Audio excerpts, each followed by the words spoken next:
Do you like conversation on a variety of topics? Feel like no one wants to talk about the things that interest you? Tired of only hearing the same political, sports, or catastrophe talk? Yeah, we feel that way too. Join two high-functioning geeks as they discuss just about anything under the sun. We can't tell you what we'll be talking about each week because we don't know where our brains will take us. It will be an interesting conversation though, so hang on and join us. Here comes the Relentless Geekery. Pretty well centered. I'm, let's see. Crown. All right. Good morning. Good morning.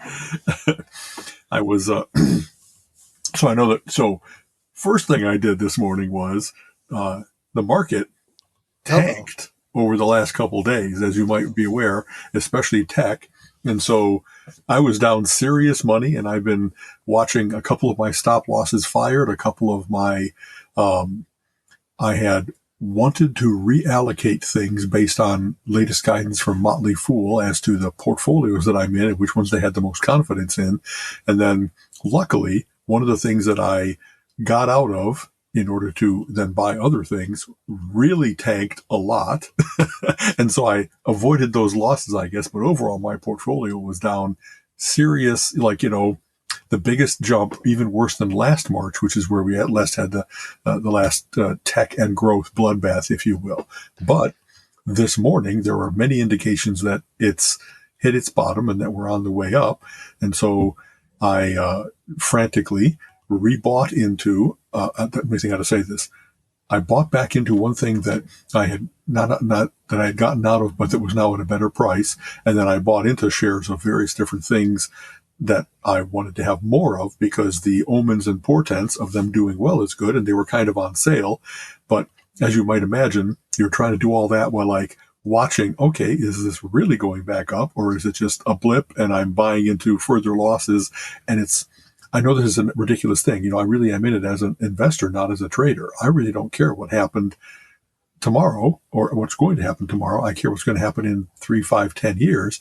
But trying to, market timing is ridiculous unless you have some tools that can say, I know that what I bought into is fundamentally good companies. And at least for those good companies, what can I learn from technical analysis as to have they hit the bottom? And so here's hoping that from all of the reading of the chicken guts, the entrails and so forth, that I really Tea leaves are better. Tea leaves, exactly. I really should have just, almighty, sacrifice a goat, whatever. But what's interesting is I've never been also one of the ones where it's like, if you're a day trader, you really try to get in and out of things quickly. And those little ups and downs are what really matter. Whereas to me, for instance, the market really rallied this morning. It opened like 5% up. And it was like, if only I would have, a momentary thought is, if only I would have bought in last night, because that's when I was doing my analysis. If I would have had my market orders ready to go right at the open, I could have gained a little bit. But that's the whole point is, it's not about what did I lose in the first 10 minutes of trading today. It's how am I going to do in the next 5 years? And so getting in on the low point of a nice upwards lightning bolt, all that was worth letting myself, if you will, be distracted this morning away from getting ready for us.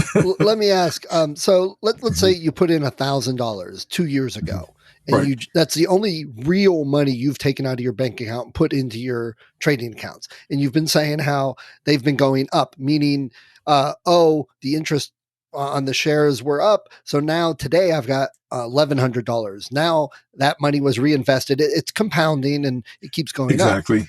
So when you say everything's down, I'm taking it to mean that you had gone up. So your overall account was like at $3,000, but it's down. So suddenly you're back down to $1,900. In reality, your bank account money is still there. You're just less on what you've earned to that point. That's exactly right. In fact, probably, of course, that's the way I should have started off with. It wasn't that suddenly I was lower than when I started 2 years ago. It was, I hit my high probably February of this year, and where I was like, wow, and I've been saying all along, well, this is so nice. I was expecting to beat market indices and make like 30% to their 8 or 10 or 15. Right. Well, I've been consistently making like 100% a year. Right. It's been ridiculous. Well, giving back some of that 100% still means that I get to be over the course of, 2 years and 3 months, 80% up a year. I didn't lose half my value. I lost maybe 15%, but on, it looks like it's a big thing, but you realize that, this upwards, lightning bolt ever upwards, when you go down a certain amount just from the slope of the down, the gravity of it, it looks really bad, but yes, I was still ahead. And so it's So, more like I don't want to give up my gains as right. opposed to, oh boy, time to start eating dog food and, circle the wagons in terms of Colleen's and my finances. Right. I'm just trying to, the So, overall, sorry, go ahead, please. I was gonna say, so Mhm. something you bought 2 days ago, and you spent $10 on, suddenly it dropped. So now that $10 might have really only been worth $6 or $4 or something, Right, right. but you turned around and bought another $30 or $40 worth. So now when it goes back up, you bought at an even lower amount, so that amount you earn when it goes up is going to be greater. So that's what the day traders do. They look at those minute little things on an hourly, daily, minute by minute basis Exactly. to hit They're those. always trying to make every single trade end up higher than what they bought it at, that they very much limit their losses and they very much pursue gains, and that they are out of the market at the end of every day and at the end of every trade instead of having to worry about, while I'm not watching it, what's happening. You know what I mean? So it, like I said, in the overall, my attitude continues to be good because it's kind of like, when you did good at the tables in Vegas and you're playing with the house's money, you really don't mind giving some of it back because the prospect of what you could make with additional play is there. It really is only where, wow, now I, whatever that revelation, that terrible revelation of, okay, I'm back to even. I'm no longer playing with the house's money. Now I'm once again playing with the stake that I brought to Vegas. And that's when you should maybe this is not the right frame of mind. Maybe I should get away from this table and go walk around a little bit and have a drink and play another game, go play some poker instead of playing blackjack or whatever else it might be. Because very much what I try to do is I'm not at all an emotional investor. I do a ton of research before I pick these stocks. And then I really don't do every day-to-day market timing, but my stop losses are based on their volatility. So I'm aware of which things are, they go up and down, even in drastic markets, by 20%. Some things go up and down by 70%, and not in a day, but in that ever upwards thing. Right. There's huge swings. And so some of the things, out of my own desire to sleep at night, as much as there's usually more risk means more reward, you get a better hit. There's a penalty when it goes down that much, but when it goes up that much, it's that much sweeter. But I just don't, and so it's kind of funny. This has been so uninformative.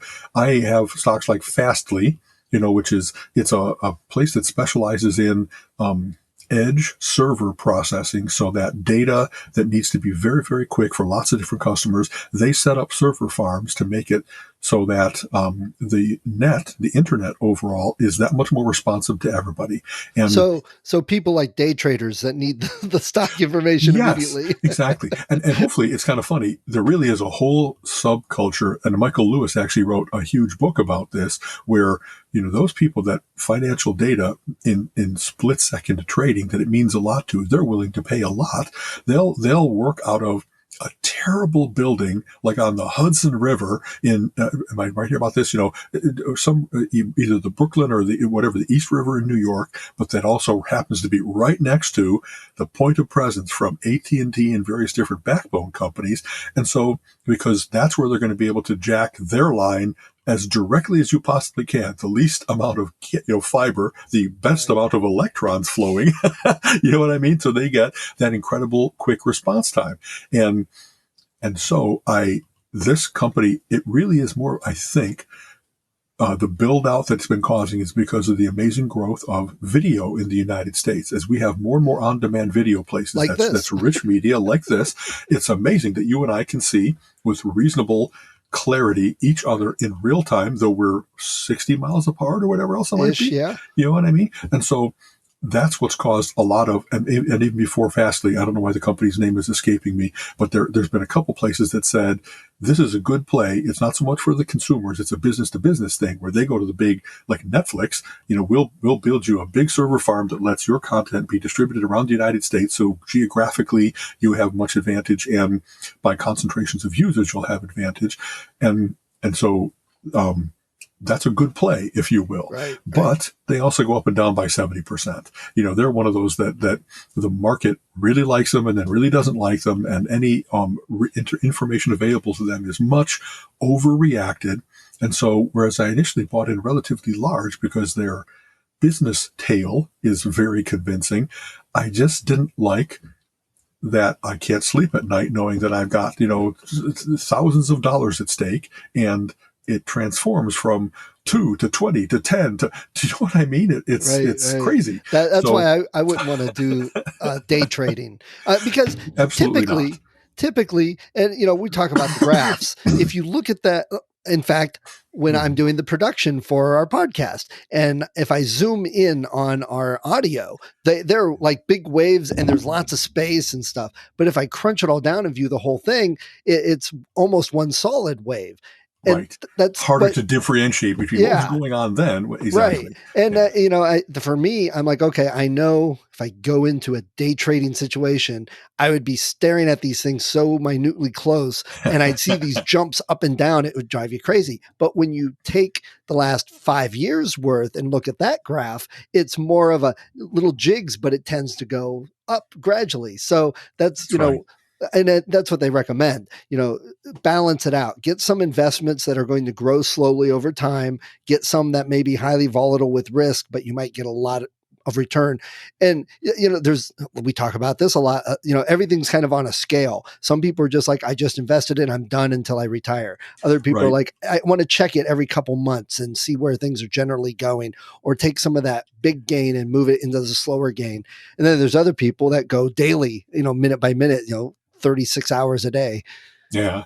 It's kind of funny. I'm in an uncommon, I'm uncharacteristic of the market at large because ordinarily I'm in my 60s. I would have been doing all kinds of rebalancing. What you just talked about is that whatever I might have been aggressive when I was 25 years old and take on more risk in order to make more money over the course of time and know that there's going to be fluctuations, but that I'll have time to recover, if you will. Well, my time to recover is less, but I'm still quite aggressive in my portfolio. When I just talked about, 70% volatility, I still have all kinds of companies that are not 2% volatility, like a nice solid blue chip industrial, but that are, mine are between 20 and 70, let's say.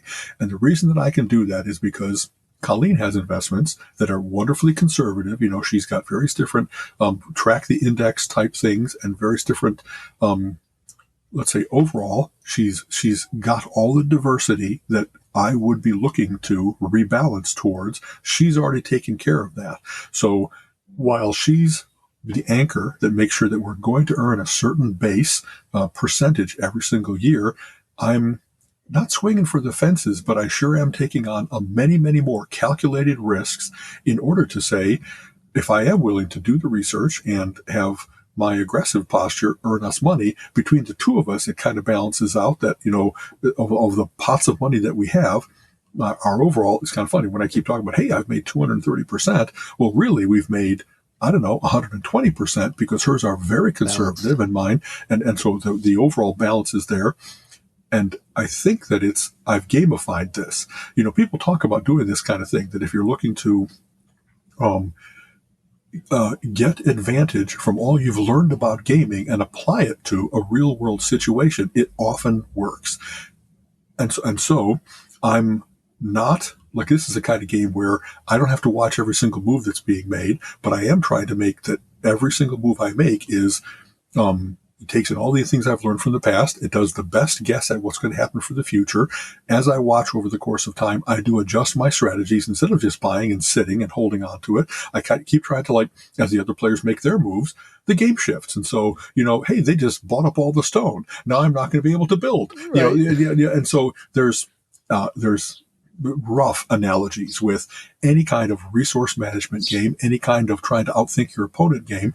But what's interesting is maybe the reason that I liked I took this on and I pursued it was I was always pretty good at games like Acquire, or where you're buying property and you don't have to monopolize anything. You just have to stay ahead of everybody else by a little bit in order to have that pay off. So the merging of hotel chains and Acquire, it really isn't that you have to own guaranteedly 13 out of 25 shares to have the majority. You just have to keep track of what everybody else is doing. And if you know that they've got 7 and you've got 8, you still get a big bonus for being the commanding shareholder, if you will.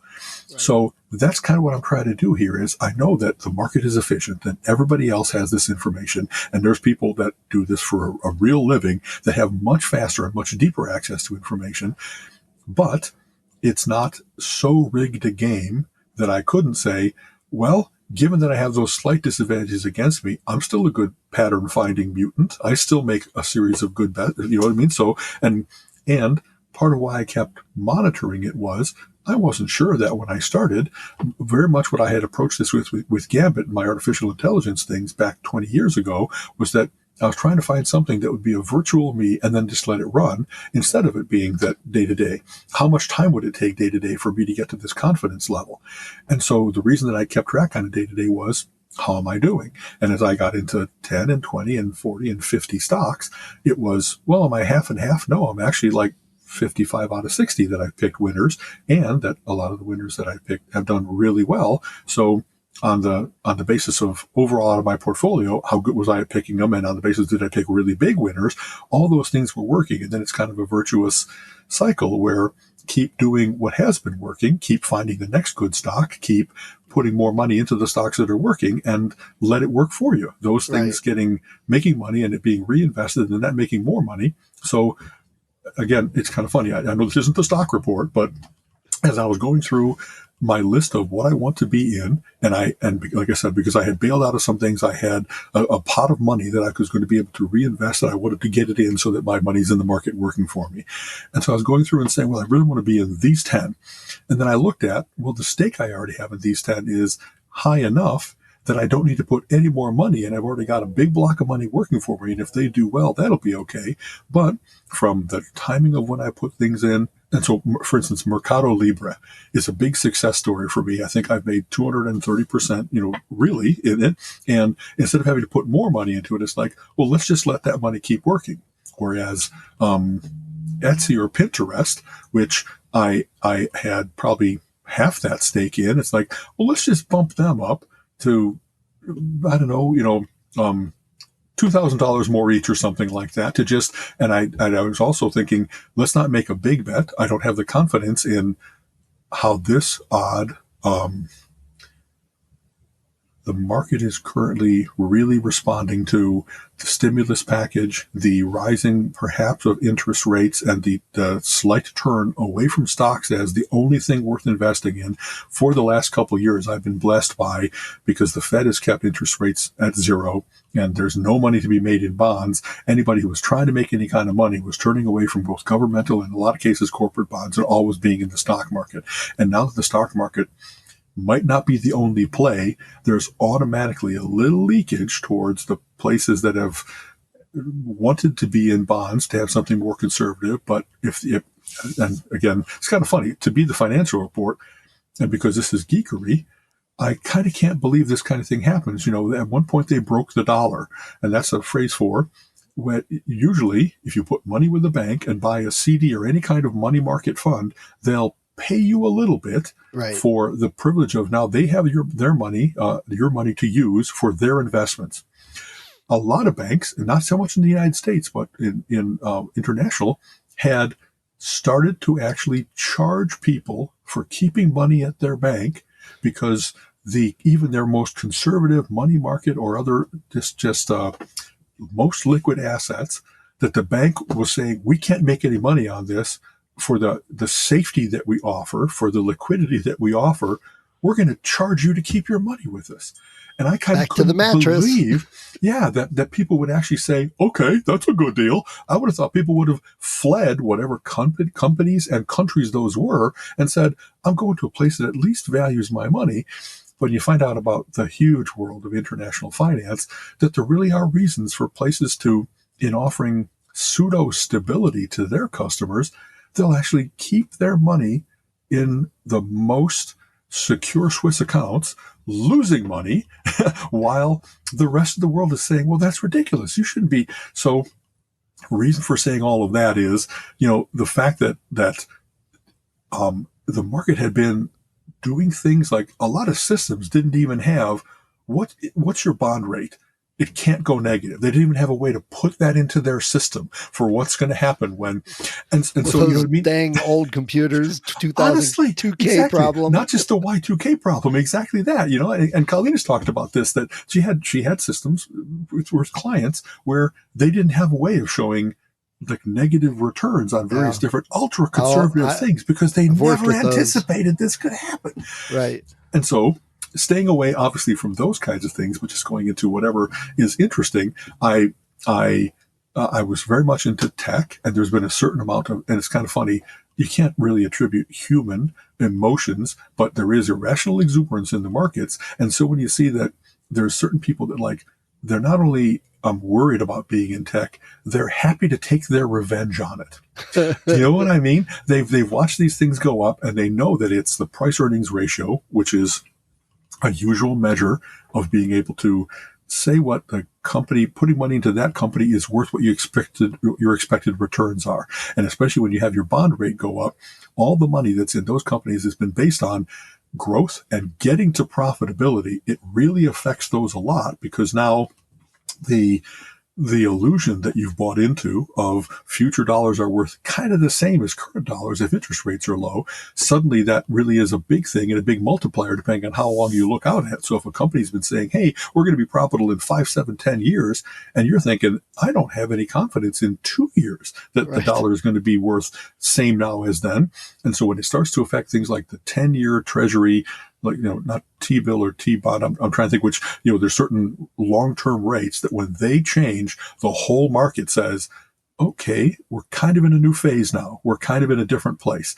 And so that's why a lot of the high growth and a lot of the high tech was really being battered, because while these things are all about growth and getting to be a better and better business, they're not necessarily about profitability. And the things you've used to judge them have been like, available cash, and they've come up with metrics that let you still differentiate between these various different companies so that it's not being compared to what's your company worth. Well, we have a lot of physical plant, and so those are our assets. Then we have these outstanding liabilities as to who we owe money, and you can do that kind of standard gap analysis. Well, that doesn't apply to it doesn't apply well realistically to all kinds of high tech companies. And so the people that want those gap rules to apply equally across the board, that's kind of getting back around to what I was saying. They're happy to punish these new things they had to learn about high-flying tech companies because they want it to be that, nope, there's one rule for everybody. And even though we know that you don't have any physical plant, you've got intellectual property, you've got network effects, you've got all the hallmarks of new tech companies, we just don't feel comfortable pricing it. To us, it's just, we used to have one grab bag called goodwill. That was how we had, money on the balance sheet that wasn't real, but that it somehow had to be accounted for because this company has a long-standing brand and all that kind of stuff. It had an asset that was kind of undefinable. And now they've had to deal with the last 20, I'd even call it 40 years worth of less and less definable financial instruments that they have to use to judge these companies.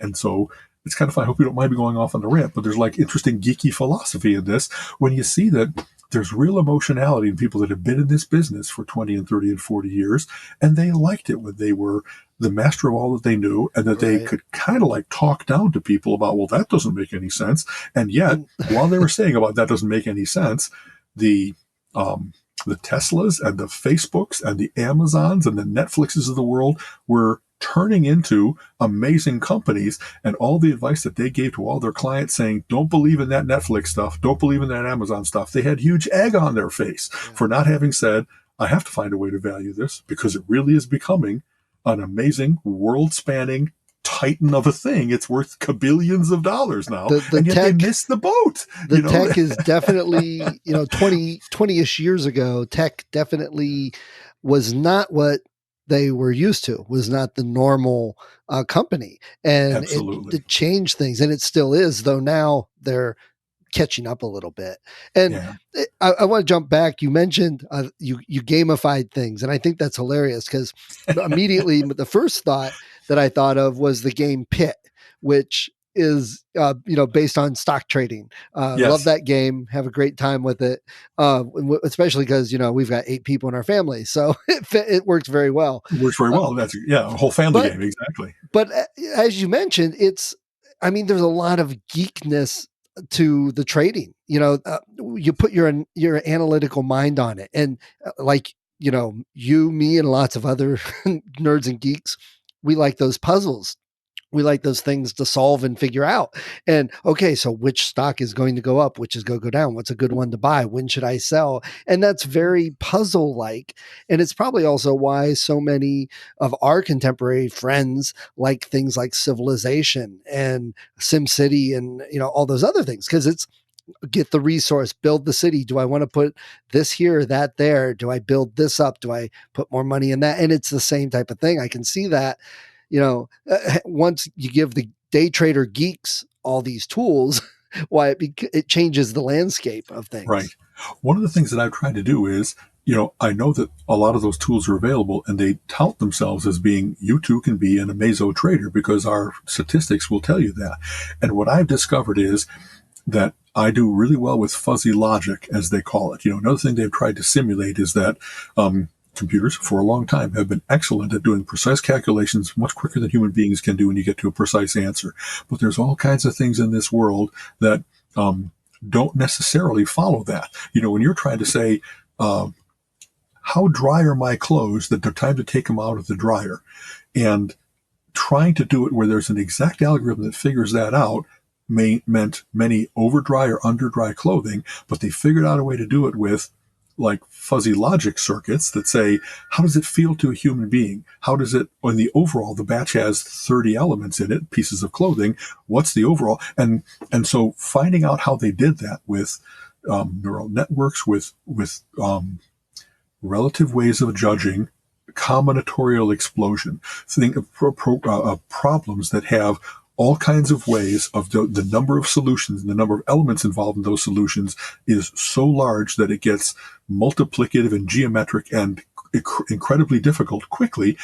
What do you do to get your mind and your programming mind around that solution space to say it doesn't have to be exact and perfect, it has to be good enough? And if I'm good enough 99 times out of 100, then I declare that I'm now an expert system.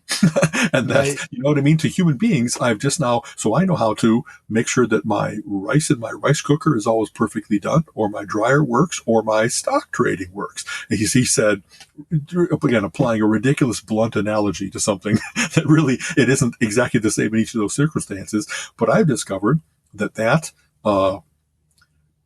not only tolerance for, but even embrace of uncertainty, that people don't get paralyzed by, I know I don't know everything, and yet I have to make a decision. And so on balance, I'm going to go with this combination of numbers and my gut and hope for the future and fear of the future and whatever else it might be. But then as you do that and you see that you've been correct, at least correct enough that you didn't get out of the game because you're really losing, or make it like, well, this game can't be this easy. You get confidence in your ability to apply some of those same stochastic as well as indeterminate things, and you just keep, part of the practice of it is saying, I have to make a decision. I can't let analysis paralysis kick in and say, because I don't know everything, all of my inputs, I can't come to an output. But you have to. Give me an output right now. Give me an answer.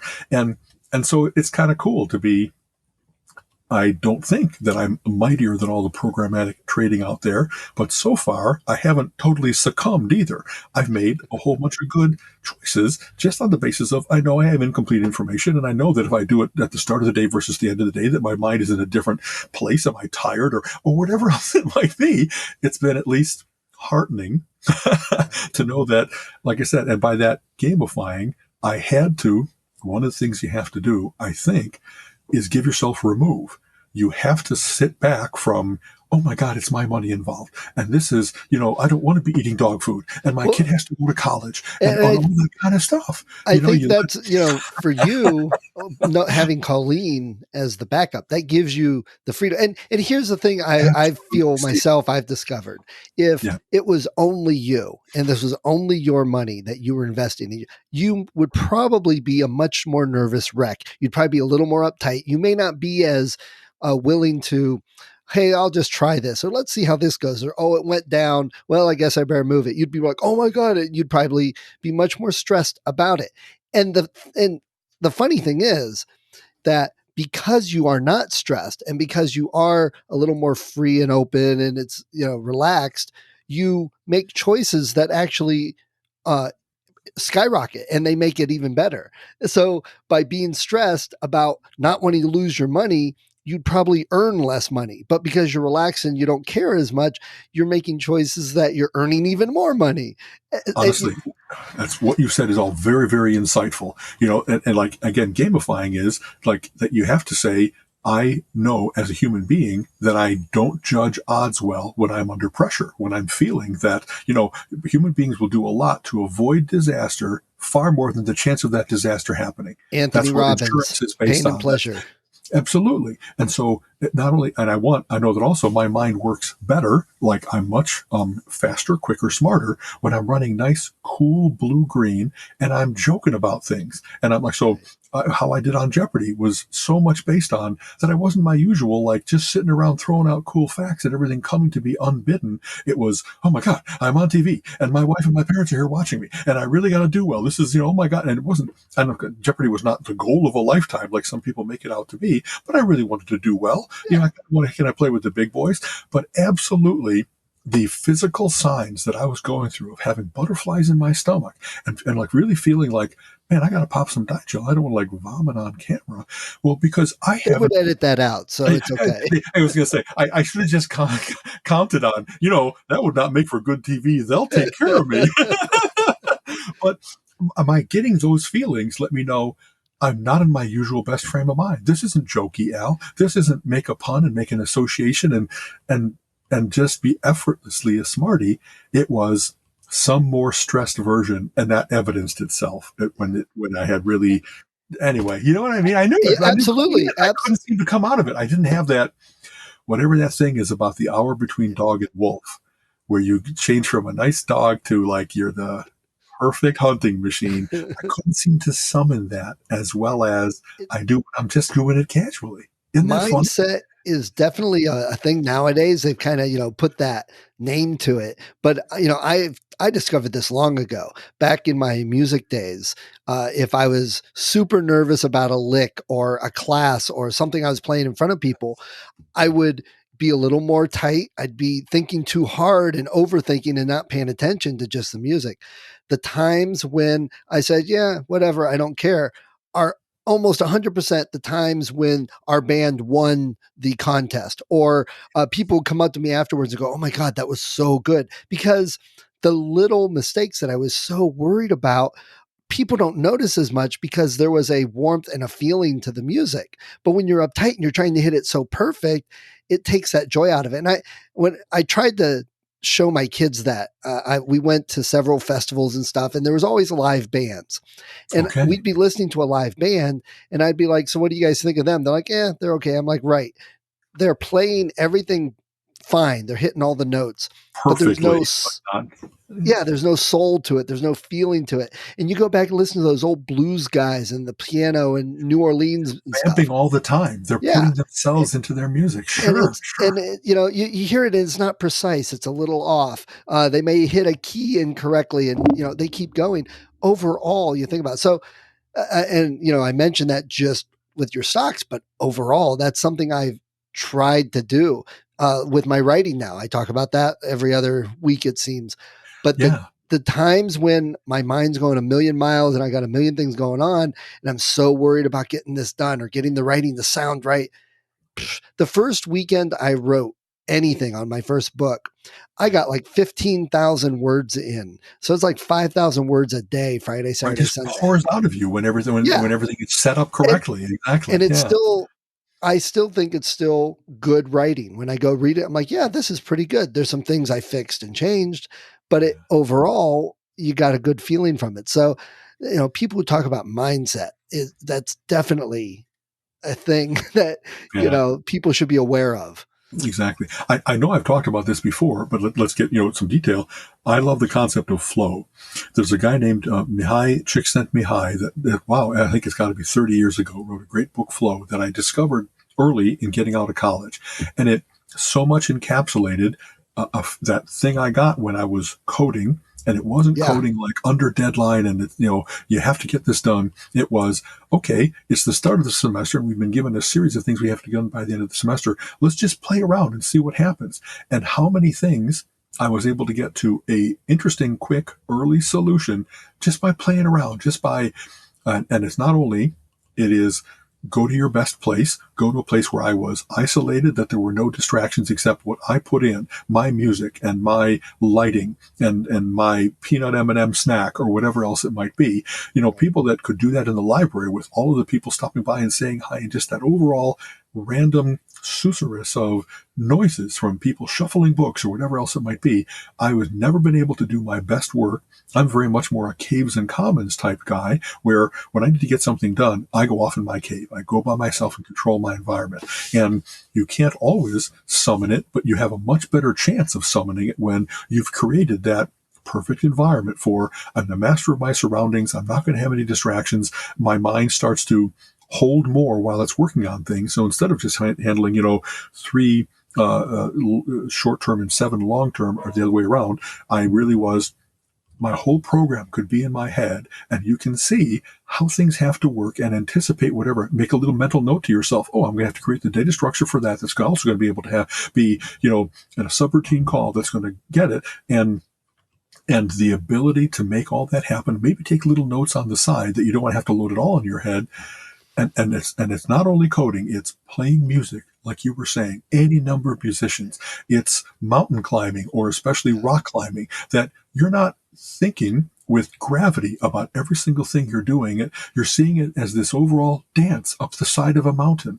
And being a pilot is like that, where you kind of zen your way out of your surroundings, and you are connected in a way that is not easily summonable in a very distracted, interruptive world. And so that's one of the things that, like, when I'm up here working on coding or music or stock trading, I try to give myself, okay, when I'm writing, I don't like to have any lyrics, because somehow there's a little bit of a disconnect between my words coming out and listen to somebody else's lyrics. So when I'm writing, I'll often have Osric Tentacles or Weather Report or something that's just pure instrumental, because it's got energy and it's got interesting, like, flow itself in the music, but I don't want to be distracted by what somebody else is saying. Right. And so, you kind of, like, again, you'd learn over the course of time what works for you. Some people, they really have to have it perfectly quiet, whereas I love having music on all the time. Me too. And so, isn't that, I would hope, like, just the fact that you've got multiple activities, writing and music and things in your past, that now when you have to write, you really, well, I think we've each had our experiences of, okay, kids, Daddy needs writing time. I really need you to just not bother me for an hour. It doesn't have to be for the entire day. I'm not abandoning my family, but I will be hyper productive if you just leave me the hell alone. Yes. And unfortunately, in various different consulting gigs, or I've been in situations where no matter how much I'll put up that sign saying, please don't interrupt me, everybody else's concerns are their concerns. And so, of course, they have to ask you in the middle of what you thought was going to be your great working session. And so why did I end up, how often have I ended up working, not 9 to 5, but 9 to 8? Because when everybody finally goes home for the day, in that 2.5, 3 hours after everybody's gone, I can get everything done for the day that you couldn't get when it was meetings and phone calls and emails and BS that were everybody else's concerns. Right. For me, it's starting earlier, like 5 o'clock. So I get a couple hours. Do that well. I like staying late and outlasting instead of getting early and beating everybody in. But it works. Good for you. Yeah. I used to do that when I was younger, and as I got older, it switched. Interesting. I want to connect, and I got to jump. So we were talking about the stocks and a little bit about the computer stuff. And I mentioned publishing. So have you heard of GPT-2 and GPT-3? No, I have not.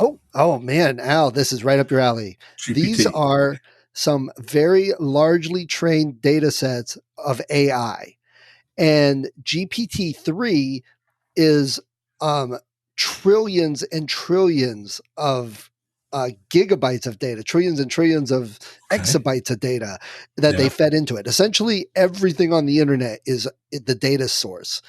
Cool. And it's AI that you can get it to do things. Well, what GPT-2 is old. It's a year old.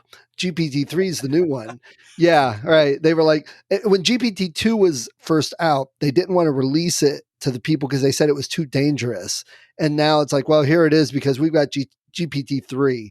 But what an interesting term. Too dangerous. Because of what you okay. what you can do with it. Because okay, so you know on the internet all the clickbait articles, news articles in that. Sure. Probably like 80% or more of those are written by AI now and then briefly edited by a human. So that's what GPT-2 can do, among other things. So the cool thing about GPT-2 is you can get it to run on your local computer and feed it your own data sets. So of course, it's writing a story using certain key terms and names and stuff like that. Well, it's that's what they've been. Yes, that's what they've been using it for. Yeah. Okay. So, for example, let's say we take all 120 years or whatever of the New Yorker and the Washington Post and Vogue magazine, whatever. Just throw all these similar magazines into the data set. Right. And each have their own kind of linguistic style. And you're saying, write me an article as if it was going to be in the New Yorker and it would simulate that voice. Okay. Yes. Okay. So I played with one of these. And like I said, you can install this and not let me back up for Windows people and Mac people that say, oh, install. It's not a click button. I was on Linux. I was typing commands in the terminal, and you have to do quite a few jumping through hoops to get it working. But for example, I just randomly took one of my stories, took like the first 200 words and fed it into the prompt and let it go. And it was not a complete good story. But it was wild. I mean, I've seen things about this, but I didn't know it was called GPT-2, where they really were doing like computer-generated music, computer-generated prose. That's and like interesting. Yeah, they're working on with GT. Okay, so the really cool thing about GPT-3 is the big names that have invested in it. Microsoft has literally invested millions of dollars into it because they are going to use it with Office coming up and some of their other products. So put an opening paragraph in and then say, finish this memo for me or something like that. Or, you know, what could come next. And right now, I think a lot of it actually is being used, like I said, for news articles. So when you read one of these news articles and you're like, well, they're kind of repeating the same thing, or they didn't tell me this. Probably it was a computer generated AI that a human editor did not look very closely, because they're spitting out hundreds of these a day. So instead of having 100 people on staff, they've got 2, and they've got this computer model spitting them out. Oh my God. And I have had exactly that experience of, this doesn't ring true. It doesn't sound like a human being wrote this. It sounds like they mentioned these 5 things and put in enough connective tissue to make it into a shambling zombie of a story. Yeah, I read an article yesterday, the clickbait headline. I'm like, wow, really? It was something Boston education. It was like something like this kid failed 80% of his classes and still graduated top in his class. And then the next thing said this kid passed 80% of his classes. I'm like, wait a second. It's contradictory. Okay. Yeah. Oh man. So what does GPT stand for? Like general programming something. Yeah, I don't remember. Obviously, as soon as we're done, I'm Googling the hell out of things and I'll go find out about this. Okay. So they're saying how more and more of this will get used, but it's still not, even next 5 to 10 years, it's not going to be ready for you to just hit a button and it spits out a book. But have you heard of litRPG? No. It actually came about in the late 70s with D&D. Some who wrote Necronomicon. Well, Abdul Bel Al-Hazrad, but that's the supposed. What's the cyberpunk? Not Necronomicon. So probably Bruce Sterling or anyway, I'm holding things up. I'll look it up. No, the same guy that wrote Neuromancer, right? Yeah, that's what I'm thinking of. Neuromancer. One of those. Right. Might have been him. Might have been Gibson or Norton. I forget. I'm sorry. But anyway, he wrote a story where a bunch of D&D players got transported into their game. Okay. And then throughout after that, the 80s, 90s, 2000s, Russians just lit on it. They had all of these stories. Just that was a whole genre. And Americans have been having to have translated copies to read. Well, like 5-6 years ago, a bunch of people said, why don't we start writing our own? And litRPG came about. It's basically a group of people trapped in a dungeon or a video game. And it's a hero story. Exactly. And it's called litRPG. Well, there is an author, I was listening to a podcast, that he has used GPT-3 to write his last 5 books.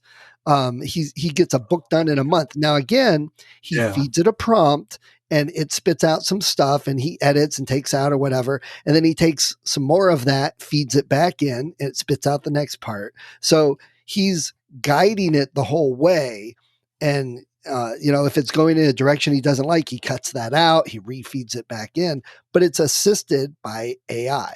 Exactly. And like that, like you said, churning out 15,000 words in a weekend is not a common thing that people can do. No, They're happy usually. if they get 1,000 words a day, 100 words a day of quality prose. And so just that, having something where you kind of have an idiot savant working for you and you can, as you said, put things in, excise things that aren't working, but then the delight of, well, I hadn't thought of that, but indeed, that's the direction that I want this story to go. Let's try that. And it's like having a really sharp assistant. And so just like James Patterson has 1,000,001 co-authored books, right? This is your co-author, and it doesn't even have the overhead of needing, air and water. Right. And besides power, but besides whole stories, there are places online that you can go to and use this technology to create names for characters, both for books or D&D, but they also help with world building. So if you're making a campaign in Dungeons and Dragons, it helps build all the cities, the people that populate it, and the descriptions of what they look like and where the objects are, and boom, it's done. And that's huge for a dungeon master. See, absolutely. I mean, that's what I was going to say. I know, having been involved, like in college, at creating a virtual world, boy, there's a lot of tedium in being God, in making sure that every creature, every item, every location rings true, and that the interactions between them are proportionate. And a quick story: I remember being in a game once where they had. You discovered items, and they had a whole list of items that there were increasingly odds where you can find a bastard sword pretty easily. Well, somebody found Thor's hammer. They found Mjolnir. And of course, the game totally fell apart. You can't be like doing a PUD run in a dungeon and have someone say plink with the hammer and destroy the level 6 golem that you thought was going to really be difficult. And so, just that, it's the playability is often a matter of balance, but the real world sometimes does offer incredible, weird, out of place, against the odds types things. Right. You want it, but you can't have that in a story where, well, I was interested in this, but now the guy all of a sudden has god powers, and what thing, other than his own personal journey of he's going to be corrupted by the god powers, otherwise what enemy can stand before him? And you know what I mean? It could spoil the story instead of enhancing the story. How interesting. Yeah. I always had a problem with any of the RPGs, both tabletop, paper-based, and even in games, that, okay, well, look, now I'm super powerful. Now I've got this great shield and armor and sword and these magic spells. Right. Okay, but now they're throwing these other creatures at you that are just as big and powerful. So to me, the battles against kobolds at level 1 felt about the same as the battles against the gods at level 25. Exactly. And honestly, that's one of the first best uses of AI in gaming, was to make sure that the game scaled up as you did, that the trials you went through, the creatures that you met, the traps you had to defeat were just as death-defyingly difficult for you at level 30 as they were at level 2. Right. You know what I mean? So, right. So with this AI, I can see, like, if Microsoft ties into it with Xbox games, just think about that. We've got Minecraft. I don't know if you've ever played Minecraft, but I'm sure you know of it. right. And I have tried it, but it wasn't as fascinating to me because it was so primitive in comparison to other things that I'm spoiled by. But anyway. Okay. Yeah. Well, they have a seed. And a lot of games use seeds to generate the world. And essentially, if you have the seed code, because the algorithms use that to build out the world. So if you have the seed code, you can recreate the game for anyone else. So you could get the exact same game over and over. But other than that, it's some sort of AI generated world. Think about some of these games that have come out, like Halo. Every world you go to is some AI generated thing, and so it's constantly That's one of the things that makes for replayability. Whenever I play Civilization and I say, they have 9 different kinds of worlds based on Pangaea single landmass to a ruptured archipelago, and I really like trying all the various different things because you really have to think differently when you're a pirate, when you're a Genghis Khan with hordes of Mongols and stuff like that. Right. So that's why I like Dominion, because you get a different 10 set of cards out and the gameplay changes. You can't use the same strategy. Like sometimes I will play a game that I know is exactly the kind of game that I like because I want to kind of fall into it and not have to think too much. But once in a while, I really do well. And I think I've talked about, I play Diablo a lot, and I play certain characters that I am very comfortable with. I like being a magic user. I like being a bruiser. But once in a while, I'll be like, I haven't been a thief, a rogue type character where it's all about your speed and your lightness in combat than it is about kind of being overpowering. And it's actually a very interesting, your mind goes to this interesting place of, wow, I'm the quick one this time. I'm not used to being the quick one. I'm used to always being standing at the end. You know what I mean? It takes a lot to take me down. So that's kind of cool to always. One of the wonderful things about RPGs has been the avatar aspect of I get to be somebody different than me. Absolutely. Once in a while, it's like, I kind of like that other me. What can I do of that in my real life, back in my real life, that I really could embrace being that? You know what I mean? The heat instead of the Punisher or whatever else it might be. Unfortunately for me, what ends up happening is I have a racing wheel and I play a racing game, and I'll get sucked into the game for hours. And then I'll go get in my van and take my kids somewhere. And they're like, "What are you doing? Hang on, Okay, sorry, I'm not in the game world any longer." Colleen and I have made this comment a dozen times. Have you noticed when you're out in real world traffic, it used to be that it was pass on the left, slow on the right. Yeah. And nowadays, I can't tell you how many times I am in the middle lane and I've had to retrain myself to not only check left in case I'm going to move, but I have to check for somebody coming up on my right and confusing things that if I'm going to get off at the exit, I have to count on someone doing an uncharacteristic thing from the way I learned to drive 40 years ago. And I think that comes from video games. I think that it comes from that on a video game, there really isn't any of those rules. You take whatever path you have to get around the hazard, past the wreck, et cetera, and it's also I don't want to be seen by the cops, and it doesn't matter how much this makes it difficult for everybody else. What matters is I won't be seen by the police. And that, so, and honestly, I know I talked about this watching a football game and there's only a certain amount of time left and the guy gets to where he's going to cross the goal line, and instead of crossing the goal line, he parallels the goal line the entire width of the field and then steps across. And the guy announcer was canny enough to say, where did he learn that? From playing like Madden football, where you're going to try to run out the clock and not after the kickoff give the other team time to respond to your score. Right. You're going to dance around on the field, waiting, not giving them. And it really was one of those first intrusions of video game play into the real world where some learned that because when they were 10, they were playing men. You know what I mean? Yeah. Well, it's real life cars.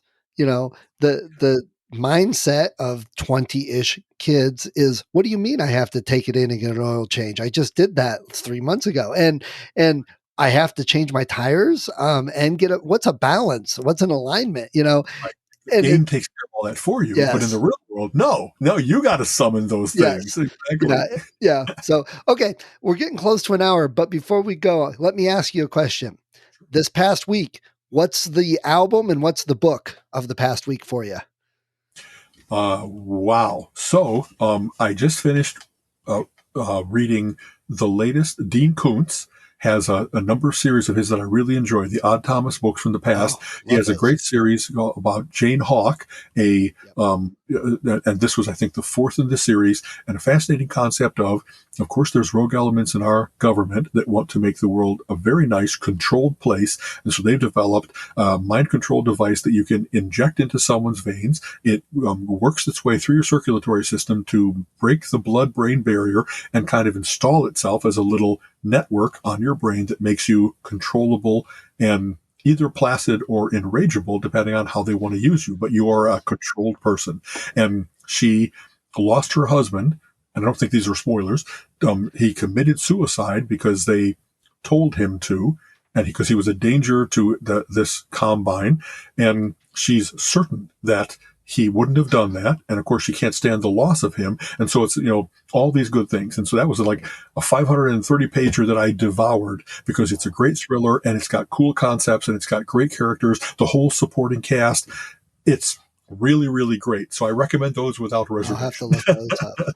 Okay. Well, here, And my then, book, I read Stranger Things Have Happened by Jeff Strand. He's one of my favorites. It's a YA book, so it's not, okay. necessarily what everybody, but I love his comedy and it goes well into that age range, that teen age range of Yeah. books. And it's about a kid with, he does magic.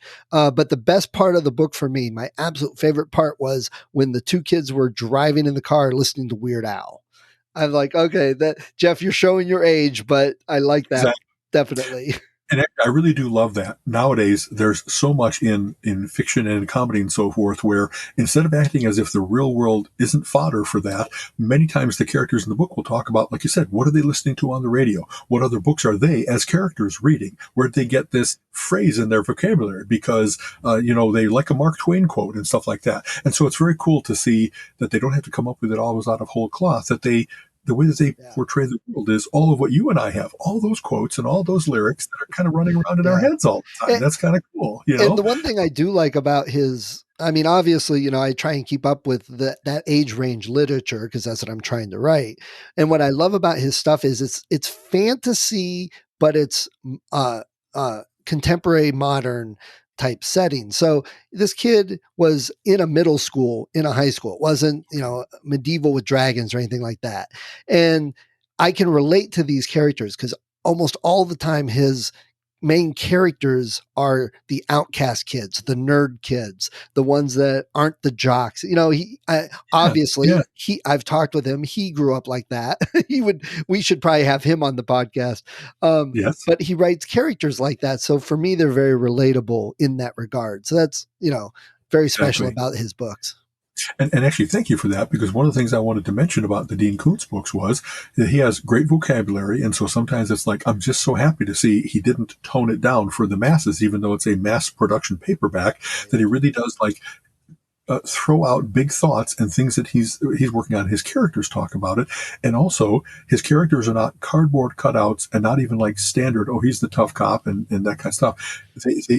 When he has the internal life of his characters really be one of the guys, for instance, is a high functioning, on the spectrum type person, and that he really has to repeat himself and he can't stand being touched. And, the way he deals with risk, so much it portrays it in a wonderfully human way of they're aware that they're not like the rest of people, but they have to do what they do. But it's a real triumph for them to let a dog lick them because they can't stand being touched by people, but the dog is somehow different. He doesn't have any agenda or danger or humanity to him. And so it's just the coolest thing that he's able to inhabit. Like one other guy that is really like a solipsistic nihilist, meaning he thinks that all the rest of the world doesn't really exist. It's all this play going on in his mind. And he talks about how, what would the unknown playwright who really runs the whole show, what would he have me do in this situation? And so it's that he little makes bit choices that way. Yeah, that he That's removes interesting. himself, and it gives him like a little bit of inhumanity, but it also gives him the ability of when the dirty job's got to get done. He doesn't have any problem with it. He doesn't think there's justice. He doesn't think that there's, you know what I mean? Right. And so, that's definitely a different spin on what would Jesus do. like that, exactly. But that's this. I don't know. That's not a common thing in other books, so I really like that. It's I just record of, and it's kind of funny, a little story. A friend of mine just posted that he was listening to Criminal Record by Rick Wakeman, which Rick Wakeman, keyboardist for Yes and various other groups, the Strawbs, but really a fantastic keyboardist. You know, he's in that upper three with Emerson. And, anyway. And so, I commented that not only do I love that album, but it was one of those things that wasn't available on CD for like 25 years. And I kept looking for it. And I kept like, am I really going to drag the turntable out? Because I missed that album so much. Finally it came out on CD, and I've listened to it probably a dozen times in the last 3 years because I really love returning to it. My gift to them was, if you want an album that's like that every time you listen to it, you love it, it's an album called Milliontown by a band called Frost, and Frost with a little asterisk on the end of it. So this is a classic, like, you know, unless I told you about it, you never had heard about this, but trust me, it's fantastic. Every cut is great. It's like, it doesn't sound like anything else. Virtuoso musicianship throughout. Cool, odd songs and lyrics. A nice, like the closing song is a nice 20-minute, 23-minute, or you know what I mean? Like it's got every aspect of prog rock that you could possibly want. Nice. I'll have to look that up. The way I found out about it was on a prog rock cruise that I was on like 5 years ago. Someone just mentioned, hey, have you heard of this band? And I was like, well, that's intriguing. And then when I got it, it was like, thank you forever, you know, John, for telling me that I never would have stumbled onto this. So, hey, listeners, hey, Stephen, Milliontown by Frost, I give you a great gift of, you will love this album. Nice. Oh, I'll have to look that one up. Okay, so what I've been listening to isn't as eclectic.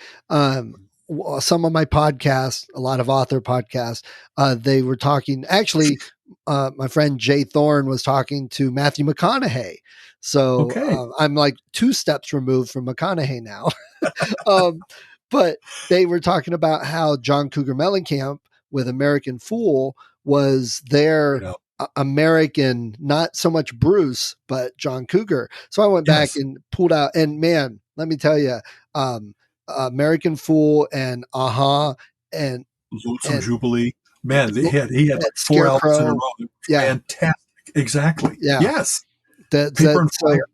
That's So, you know, I like the acoustic medley, and he grows into adding the washboards and the hornpipe things and the accordion and like American musicianship and stuff like that. Yes, exactly. Yeah. I've always liked him, and I saw Farm Aid long time ago. There was the Farm Aid series of things where they were trying to get money to be able to help people not lose their farm. They still do, I think. I think it still goes on. Yeah, I haven't seen one in a long time, and I haven't even seen one advertised. If it ever came to Ohio, I'd drive to wherever it was to see it. So I'm not sure where they're doing them, but we saw so many good bands that day. We saw Van Hagar, the first appearance of Sammy Hagar with Van Halen. John Cougar Mellencamp was fantastic. The Beach Boys stepped out on stage on what was overall a overcast, cloudy day, and the sun came out. It was the coolest freaking thing. But B.B. King came on stage, and he showed all those boys how a man plays the blues. It was so good. Just him and his guitar and his band, and he was arresting on stage with his soul and his command and the joy of he was just having so much fun being like, I never played 80,000 people before, and just launched it. Oh my God. So anyway, that was all those links almost happened with us, is that as much as I love John Cougar, I love Don Henley, I loved all these other people that were there. And that's like, man, but I still don't know enough music. B.B. King just blew them away. And I knew I liked him, but man, live, he was fantastic. I think Maybe I'm thinking of a different year or whatever, but This is in Champaign-Urbana in like maybe 1983 or something like okay, that. so that's earlier than the one I'm thinking of, because I remember one, maybe it was BB King or no, Benny King. Um, Okay. and Also, like yeah, every other artist, every other band that was playing that day, they all like went to play with him on stage. You're like, we all want to play with him on stage. yes, So it exactly. looked like Skinner up there. It was like 20 guitars. I don't Yes, even remember if it was Farm Aid or what, but yeah, they're like, we know the master. This is one of the guys who influenced us. We all exactly. want to say, I played with him on stage. And In I fact, no, go ahead. BB King, while he was playing, he broke a string. And he didn't say, "Hey, everybody, pause while I do this." Kept going. He kept going Yeah. and replaced his string while playing, and then and the show went on. It was like, so how many times did he have to do that in some dance hall in a small town? The Right. show must go on, and Right. it just was. He didn't flinch. He didn't, and like I guess he's. Whatever he had to do to find those notes on another string, it Right. just was amazing that he was such a trooper, the guy who's been doing this for 40 years and nothing phases him nowadays. You Yeah. know what I mean? It's just so cool. Well, I remember a thing, a leopard interview video or whatever. They were playing on some TV show, and they played their hit song of the day or whatever. And then I think Stand By Me, Benny King was coming on to do Stand By Me, and he goes, "Hey, all I've got is an orchestra. I need some electric. Would you guys be my backup band?" And they're like, "Oh my God, yes." And Yes. yeah, Joe Elliott, the lead singer, goes, "Yeah, it's only fair that they get to play with a good singer for once in their lives." you know, Very so good that was, line. yeah, good stuff. I'll make sure and put links to all that into the thing. We should try and do that every week. Get a book and Honestly, music. what you just did, that's a great recommendation. We should have been doing that all along. I Yeah, mean, what are we yeah. Well, favorites? Because so much of like when you have a lot under your belt, your taste is a little bit more informed than other people. And it might be that I carry a torch for certain things that someone's going to listen to it and say, "Really? You like the Buggles?" And yet, man, Adventures in Modern Recording. Oh my God, it's fantastic. for the time, it was Yes, exactly. revolutionary. Synth pop. You know what I mean? Perfect. And Okay. you've mentioned Marillion several times, and I know they're one of those bands that the people that know them are like, yes, you need to listen to Marillion, but they're not known until somebody recommends them to somebody else. It just seems like they're, almost all my musician friends. Oh yeah, Marillion. Dream Theater was like that too, a little bit. It's true. Underground for a long time before they had a lot of public awareness and Yeah, stuff like that. yeah. Exactly. And Really? I felt Sorry. good. We were doing this little between me and some of my author friends. We were doing this little music thing, like, hey, name one song, one album, and then a story to go with it. And Yeah. somebody put up this group called Badlands and a song I hadn't heard before. And I'm like, oh, they sound like Muse. They're like, oh my God, that they do. They sound just like Muse. And other people are like, who the hell is Muse?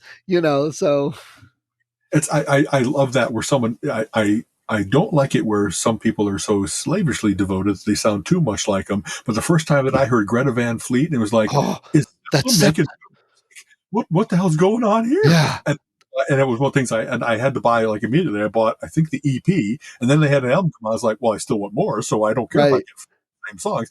I just was like, Yeah. so realize how hungry you are for new Zeppelin when someone pulls it off. And, You know what I I know through the years, there have been a lot of bands that say, oh, they sound like Zeppelin. And when you listen to them, it's like, no, they have one song where he sings like Robert Plant, but the music is not quite there. Even Bonham. quality is not John Paul Jones Yeah. quality. Exactly. Yeah. Yeah. Even the band Bonham didn't sound quite like Zeppelin. True. But when I heard Greta Van Fleet, I'm like, oh my God, the John Paul Jones and Robert Plant and Eddie, Eddie, duh. They must be writing this. They must be helping with this. I'm like, it sounds so much like Zeppelin. I was like, I got to listen to this again. My son's like, oh, okay, calm down. I'm like, you don't get it. Zeppelin's been I didn't discover Zeppelin until 10 years after they broke up. So, Wow. yeah. That I actually saw them. I saw them live. And in fact, it was the last show in Chicago before Robert Plant's son died, and they canceled the rest of the shows and flew back to England. So I don't think I saw the last U.S. performance, but for that tour, saw the last show of that tour. Wow. Stephen, they were amazing. they Yeah. were Well, they were so there was so much good music, and they were like, then they had the right combination of special effects with it being in aid of the songs, not overwhelming, and Jimmy Page doing like a bow solo on guitar, I think yeah. during No Order maybe and stuff. Oh man, they were a spectacle. You know what I mean? There's not many groups that could really pull off rock spectacle, and they did. And people say they're like the grandfathers of heavy metal and that, and they were very heavy, but they're not heavy in the sense we have it today.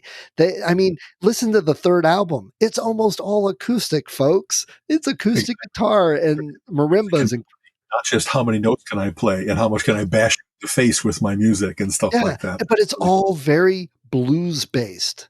Yep. It's just it sounds like it's just the perfect nexus of music Exactly. with Zeppelin.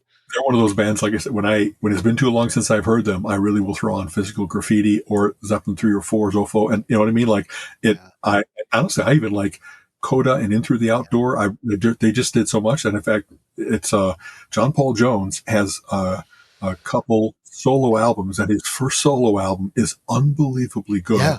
Oh yeah. It's funny. Lakewood Auditorium, little tiny Lakewood High School auditorium, had John Paul Jones opening for King Crimson. It's the most great music I've ever heard in an inappropriate place. Right. You know, Yeah. auditorium, and yet I think that his album is called like Zymox or something like that. Doesn't matter. Another one. If you can seek out John Paul Jones solo album, it's just so good. It's just he's just multi-instrumental and so melodic and so talented. Oh my god! When I was learning to play John Paul Jones, John Entwistle, Jaco Pastorius, I found the gods really quickly. Absolutely. So I've been getting my little, my album sets. Like I mentioned, where like for $20 you can get 5 albums, $4 a pop. Good. And like, it's not only the easy, obvious ones, like let's get all Journey's hits. Let's go REO Speedwagons. I found Mahavishnu Orchestra. I found Weather Report. There's 2 Weather Report box sets. Oh my God, there's just so much good music. Hearing Birdland, when you haven't heard Birdland for a long time, there's nothing else like it. It's just so beautiful and soulful and like playful. That you know whole what album. I mean? Yeah, that whole album. So and we talked about this before. I was listening. So many people are getting those Google and Alexa speakers and using the assistant, and they listen to their music because I get it. You can have 5 of them in your house, and you can jump between rooms, and it follows you. Yeah. But these things were so designed for stereo in our ears, not just one little speaker. And you miss so much. And it's funny, when I was listening to John Cougar or John Mellencamp, whatever he goes by now, I'm listening to it with my headphones on and nice sound. And I'm like, wow, if I didn't know this artist, I would say, oh, this sounds like something from the 70s or 80s. There's something about the music, something about the style. There you go. And you miss that with all the modern pop and the electronics in that. There is definitely something in that. And it's not just the recording. People are like, oh, the record. No, it's the mindset. It's what we're just bringing it all back around once again, their mindset at the time, that way that music came across. If they want to portray on album what it's like to be in the studio with them, and that you want sonically to hear that the drums are a very specific place and the guitar and the bass and the cymbals are like, you can hear them better than the drum. I mean, they really do fantastic work sometimes with capturing, and especially shifts of voices where there's 2 distinct voices and they're left and right instead of being blended together in the middle. That's the name is escaped. By the way, it's Walter Gibson, by the way, is the guy that did Romancer and all the, I think you even mentioned it, but he did all the early cyberpunk and that is the father, if you will. And I mentioned Sterling because I really like his work as well, but they both continue to do good books, if you will. Yes. So bear with me, Little Lion Man. I'm trying to think. There was a grant coming out over the last 10 years that were all very acoustic, a lot of mandolin and banjo and guitar, at like a time when everything had gone synthetic and electric and so forth. And they just sounded so much like, okay, these guys are really great musicians, and they just kind of like set up a mic in the room. They didn't over mic and over treat. They didn't really. And like nowadays, when you hear auto tune, I've never really liked it, but I could understand why you wanted to make it so that you were the master of what you were trying to put out. You could correct things and make it, but these guys, you can actually hear like that the vocals aren't quite right, but it's beautiful. It's human because you can't sing a long, complex lyric and not have to like take a little breath in and hear fretwork, where their fingers are moving. They don't take that out and stuff. So I love it when it's not overproduced, that you really feel like these guys are sitting right here in my living room with me. Right. How cool. Why can't I think of this band's name? Again, it'll come to you. I have that weird thing of like things flow out and then I'll hit like, okay, I really like these guys. And just like I recommended Frost, I want to recommend these guys, but they're not in my catalog. Next week, exactly. So, yeah. And I count on, like I said, Gibson actually came to me within a really short amount of time after we talked about it, but I didn't want to be interruptive about other things. And so I wanted to make sure that I got it in so that we talked about, like, hey folks, if you want to get a fantastic series of books, start with the first thing that Gibson wrote and just work your way forward. Yeah. And you'll see he's been fantastic about reflecting the world as it might come to be over the years, and in a good way and in a dangerous way. And that you get to see how much he called perfectly and how much he was wrong. But it's so fantastic to see someone that had the world 2 days after today, what's it going to look like? Right. Just be prepared. He likes to write the huge, thick book. Oh, that's right. Like what was the Silver something trilogy, that each 3 books that were all 1,000 pages each. Yeah. It's like, okay, we're going. Yeah, dive in. Exactly. All right, okay, man. So it's always, and we'll see. We have our live podcast coming up in just a couple of weeks. We'll talk travel on Friday. Exactly. Okay. Yes. All right. All right. Take care, Steve. You have been listening to the Relentless Geekery podcast. Come back next week and join Alan and Steven's conversation on geek topics of the week.